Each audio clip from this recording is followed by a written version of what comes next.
नमस्कार विद्यार्थी मित्रांनो, मी संतोष बोडेवर आपल्या सर्वांचं स्वागत करीत विद्या कोचिंग क्लासेसमध्ये. तर आज आपण स्वाध्याय क्रमांक 12.1 पाहणार आहोत, चौथी शिष्यवृत्ती परीक्षा. त्याच्यातले आपण प्रश्न पाहू. पहिला प्रश्न आहे आपला 784 ला आपल्याला 8 न भागाकार करायचा. तर उत्तर कसं येईल ते पाहूत आपण. 784 ला 8 न भाग द्यायचा. भागाकार करताना नेहमी लक्षात ठेवायचं एका संख्येला एका वेळेस एका संख्येलाच भागाकार द्यायचा.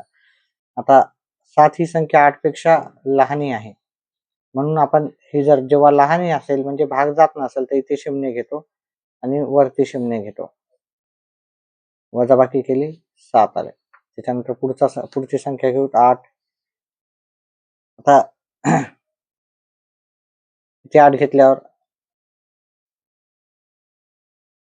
8 9 72 लिहावं लागतील, वरील 9 येतील. वजाबाकी केली 6 0, ह्या शून्याला काही व्हॅल्यू नाही. त्याच्यानंतर इथे पुढचे 4 इथे लिहू. 8 8 64. आपला हा भागाकार हा आहे. आपल्याला भागाकार विचारला होता, तर भागाकार आला आपल्याला 98 आला. 98 आपल्याला उत्तर पर्याय क्रमांक 3 मध्ये भेटेल. त्याच्यानंतर पुढचा प्रश्न आहे 725 ला 9 ने भागले असता येणारा भागाकार व बाकी अनुक्रमे किती. तर 725 ला आपण 9 ने भागू.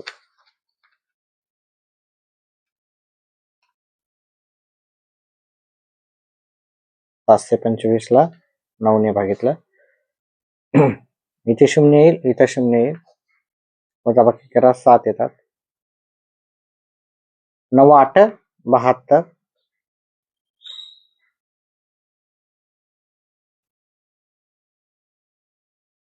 0 येईल. त्याच्यानंतर पुढचा 5 हा अंक घ्यावा लागेल. 9 न 5 ला भाग जात नाही, त्याच्यामुळे इथे 0 घ्यावं लागेल. इथे पण 0 घ्यावं लागेल. 0 ला भागाकार जात नाही, वजाबाकी होत 0 मधून 5 मधून 0 वजा केलं तर 5च उत्तर येतं. आता इथलचे सर्व संपले. ठीक आहे, ह्या 0 ला काही व्हॅल्यू नाही, परंतु ह्या 0 ला व्हॅल्यू आहे. मग इथं भागाकार काय आला आपला. भागाकार हा भागाकार असतो, ही बाकी आहे. बाकी 5 भागाकार 80 आणि बाकी 5 उत्तर येईल. 80 आणि 5 ही पर्याय क्रमांक 1 मध्ये आहे. पुढचा प्रश्न घेऊत आपण.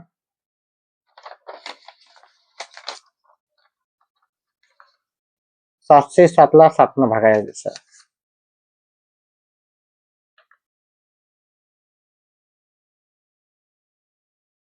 707 ला 7 न भागायचं. 7 1 7. 0 आले. वजाबाकी केल्यावर इथे 0 घेतले. 0 ही संख्या 7 पेक्षा लहान आहे, त्याच्यामुळे इथे 0 द्यावं लागेल. इथे पण 0 येईल. वजाबाकी केली 0 आले. 7 1 7. इथे 1 घ्यावं लागेल. 0. उत्तर आला आपला भागाकार 101 आला. 101 पर्याय क्रमांक 4 मध्ये उत्तर आहे. पुढचा प्रश्न 984 ला आपण 12 न भागाकार करू. 984 ला 12 ने भागाकार देऊ.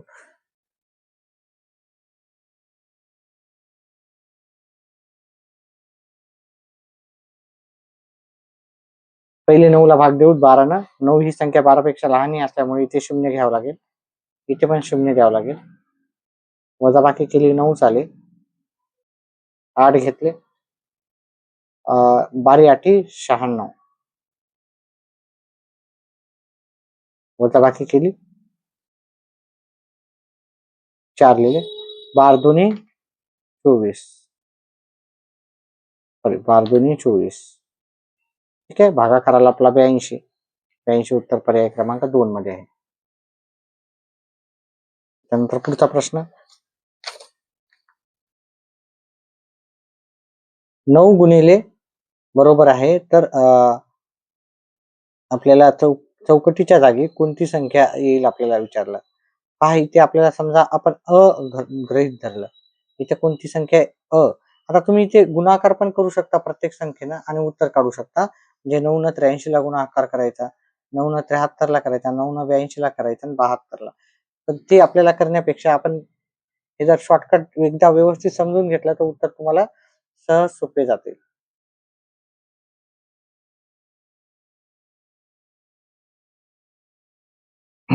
तर आपल्याला काय करायचं, हे 9 गुणिले इथं इथं गुणाकारच्या इकडे भागाकारला जातील. ठीक आहे.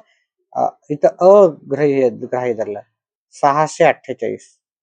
आता बरोबर, आता दोन्ही बाजूला काय करायचं आपल्याला, 9 न भागाकार द्यायचा. ठीक आहे. ह्या बाजूला पण 9 न भागाकार दिला किंवा आपण काय करतो, 648 हे 9 गुणाकाराच्या इकडे भागाकाराला जातील खालच्या साईडला. हे असे कॅल्क्युलेशन आपल्याला शिकून घ्यावंच लागतील जर पुढे जाऊन आपल्याला प्रगती करायची असेल, गणितामध्ये चांगले मार्क मिळवायचे असतील तर. इकडे गुणाकाराचे भागाकारला, आता भागाकार करू शकतो आपण, है की नाही. 648 भागिले 9, इथे 0 येईल, इथे 0, 9 7 63, वजाबाकी केली 1, इथे 0, 9 दोन्ही 18, उत्तर आलं 72. 72 उत्तर आपल्याला पर्याय क्रमांक 4 मध्ये आहे. आता एकदा आपण काय करू, तुम्ही 72 गुणिले 9 करून पहा, म्हणजे हे उत्तर एवढंच येते का पाहायचं. 72 गुणिले 9, 18 हातचाला 1, 9 7 63 आणि 1 64, जे 648 बरोबर उत्तर आहे. म्हणजे आपण एक पडताळणी करून पाहिली छोटीशी, बरोबर आहे. आता इथे इथे आपल्याला ते पहा भागाकाराचे प्रश्न आहेत. आता इथे दिलेले आहे 9668 भागिले किती आहे, 9768, 9768 सेम संख्या आहे. 9768 सेम संख्या कधी येते, जेव्हा कोणत्याही संख्येला आपण 1 न भागतो तेव्हा भागाकार तीच संख्या येते, किंवा गुणलं तरी तेच येते. इथं म्हणजे त्याच्यामुळे 1 न जर भागाकार केला तर येणारी संख्या काय येते आपल्याला, 30 संख्या. इथं 1 असेल तर 30 संख्या उत्तर येईल, त्याच्यामुळे इथं उत्तर 1 येईल. भागाकार आपला तोच राहतो. गुणाकार मध्ये पण तसंच असते, भागाकार मध्ये पण तसंच असतं. पुढचं आपण पाहू. 150 ला 7 ने भागले तर बाकी किती येईल. आता 150 ला आपण 7 न भागाकार देऊ.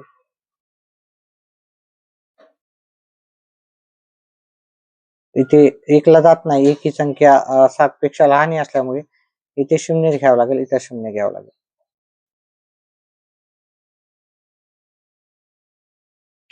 7 दोन्ही 14,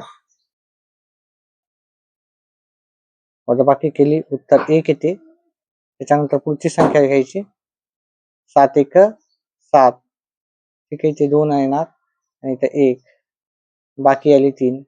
इथे जर भागाकार पाहिला, भागाकार 21 येतो आणि बाकी जर पाहिली इथे तर बाकी येते 3. आपल्याला प्रश्न मध्ये विचारला की बाकी किती राहील, तर बाकी किती राहील, आपल्याला 3 बाकी राहील. 3 हे उत्तर पर्याय क्रमांक 2 मध्ये आहे. व्यवस्थित प्रश्न वाचत जा. बऱ्याचशा वेळेस काय होतं, आपण प्रश्न व्यवस्थित वाचत नाही, गडबडीमध्ये उत्तर करण्याचं पाहतो आणि आपलं उत्तर चुकवतो. ठीक आहे, भागाकारच आपण करतो, भागाकारच उत्तर लिहितो. त्याच्यामुळे प्रश्न व्यवस्थित वाचायचा. चला पुढचा प्रश्न आहे, पुढीलपैकी चुकीचे विधान कोणते. चुकीचं विधान आपल्याला शोधायचं आहे. भाजक व भागाकार यांच्या गुणाकारात बाकी मिळवल्यास भाज्य मिळतो. भाजक व भागाकार यांच्या गुणाकारात बाकी मिळवल्यास भाज्य मिळतो. हे जर आपण पाहिलं इथं, ठीक आहे, इथं इथं दिलेलं आहे भाज्य बरोबर काय, भाजक गुणिले भागाकार अधिक बाकी.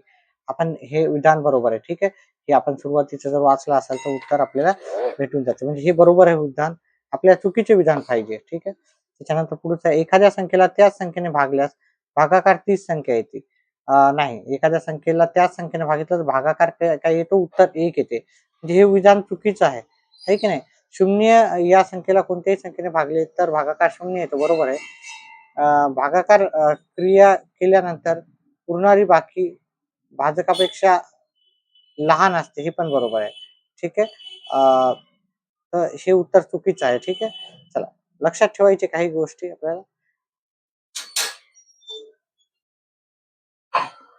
पुढचा प्रश्न आहे 780 भागिले 12.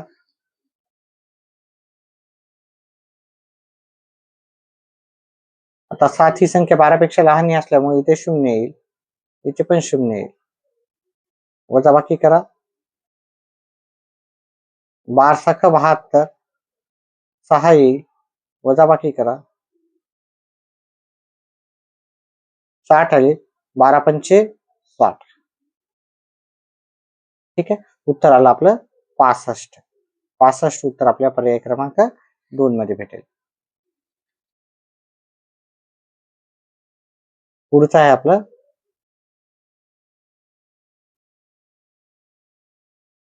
इथं त्रिकोण आहे गुणिले वर्तुळ बरोबर 1 2 3 5. तर त्रिकोण बरोबर 5 असेल तर वर्तुळ बरोबर किती? त्रिकोण बरोबर 5 आहे.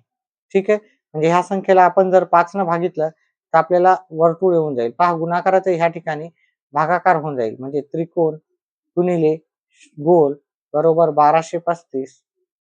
या त्रिकोणाच्या जागी 5 ठेवायचे आपल्याला, गुणिले वर्तुळ बरोबर 1235. आता हे वर्तुळ बरोबर काय येणार? 1235. हे गुणाकाराच्या इकडे भागाकारला जातील. आता भागाकार आपण केला, पण 1235 ही संख्या 5 पेक्षा लहान आहे, त्याच्यामुळे इथे 0 घ्यावं लागेल. इथे पण 0 येईल. 12 आले. 5 दोन्ही 10. 5 चोक 20. 5 सत्तर 35. ठीक आहे, तर आपला भागाकार किती आलेला आहे? 247. मग या वर्तुळाच्या जागी काय येणार? 247. आता 247 तर ठेवा, इथं 5 आहेत, तर उत्तर तुम्हाला एवढं भेटून जाईल. 247 आपल्याला उत्तर पर्यायी क्रमांक 4 मध्ये भेटेल.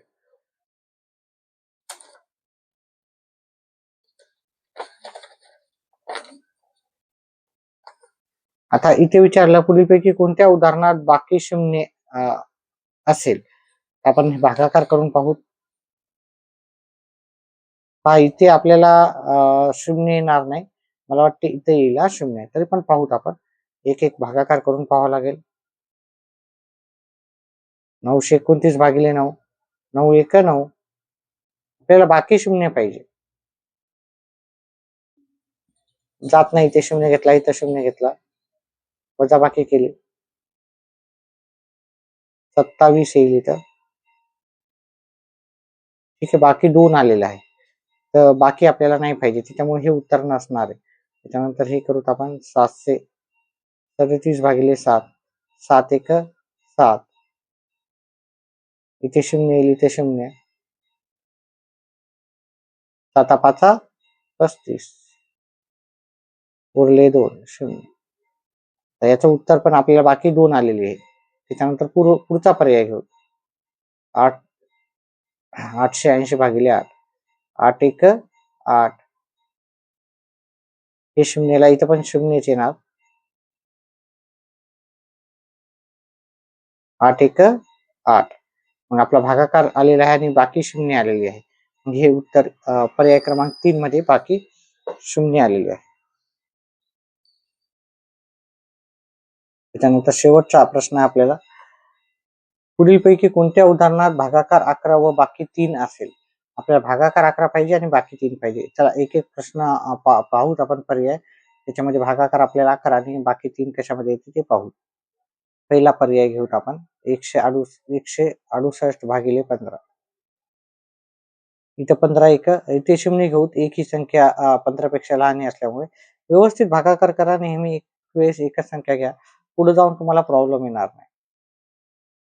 ठीक आहे, इथे 0 येईल. इथं 15 1 15. वजाबाकी केली.